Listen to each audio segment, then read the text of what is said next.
You know, when you hear the name Captain Cook's Endeavour, you probably picture this legendary ship of discovery, right? But what if I told you that its famous voyage, well, that was only half the story. Its second life is this wild tale of being tossed aside, renamed, and then sunk. And for over 200 years, that story was a total mystery. I mean, what happens to a world-famous ship after its big voyage is over? You'd think it ends up in a museum, right? Polished up, celebrated as a national treasure for everyone to see. But the reality? Well, it's way more surprising than that. Yeah, the reality is a lot stranger. The Endeavour gets sold for practically nothing, slapped with a new name, and then deliberately sunk in a totally different war. I mean, can you believe it? And that unceremonious end is what kicked off a historical mystery that took more than 200 years to solve. Okay, so let's get right to it. That mystery? It's finally been solved. After a hunt that lasted for decades, the final resting place of one of history's most important ships is, well, it's not a secret anymore. That's right. In June of 2025, it was confirmed. After decades of searching, a final report made it official. The wreck at the bottom of Newport Harbor in Rhode Island is the HMB Endeavour. But you know, getting everyone to agree on that confirmation, well, that was anything but simple. You see, the road to this big reveal was actually pretty rocky. Back in 2022, the Australian National Maritime Museum, the ANMM, jumped the gun a bit and announced they'd found it. But their American partners, the Rhode Island Marine Archaeology Project, or RIMAP, they basically said, whoa, hold on, that's premature. It turned into this public spat between the very teams who were supposed to be working together. It actually took that final joint report to officially put the matter to rest. And finding it was no easy task, let me tell you. This was a true feat of historical detective work. We're talking about a meticulous, 26-year-long hunt. It was like a giant underwater cold case.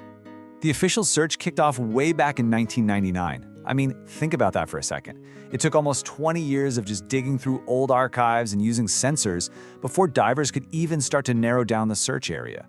Those final years were basically an intense forensic investigation of the wreck itself, and that's what led to the big breakthrough. So how did they know for sure it was the Endeavour? It's not like there was a big sign on it. Nope, this was pure detective work. They took the dimensions of the hull timbers, and they were a perfect match for the original 1768 Royal Navy plans.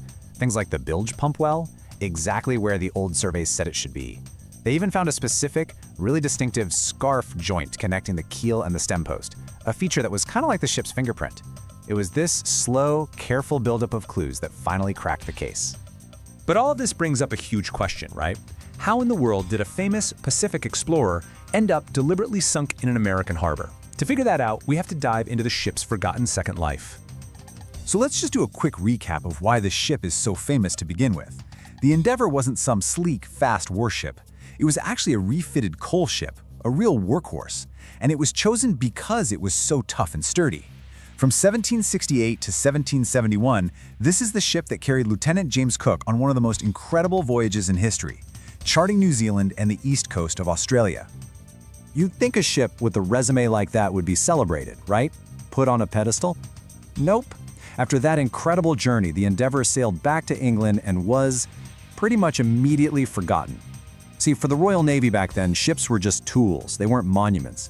Its next job was way less glamorous, just hauling troops and supplies. And by March 1775, the Royal Navy was totally done with it. They sold the legendary Endeavour to a private owner for the ridiculously low price of just £645. That's it. And this is where the story takes a really weird turn. The ship gets a new name, the Lord Sandwich. And then, and you can't make this stuff up, the British military hires it back.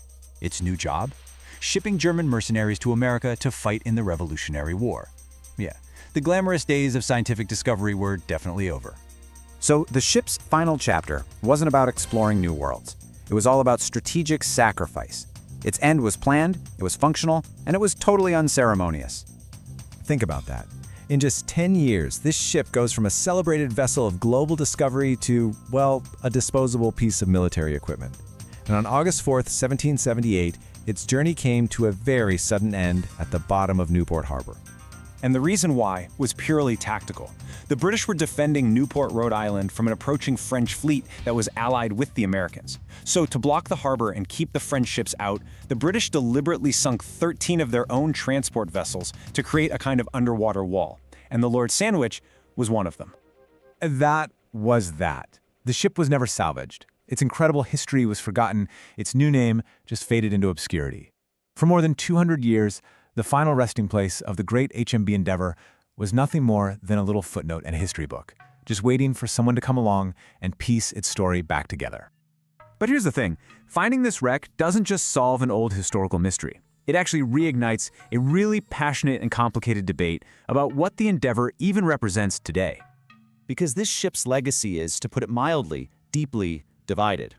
On one hand, for some people, it embodies the spirit of scientific exploration, of Europe's Age of Enlightenment. But on the other hand, for many, it symbolizes the beginning of colonization and the subjugation of First Nations peoples. You know, for many Indigenous Australians in particular, this isn't a happy discovery. It's been called a difficult discovery because it brings a really painful part of Australia's history right back to the surface.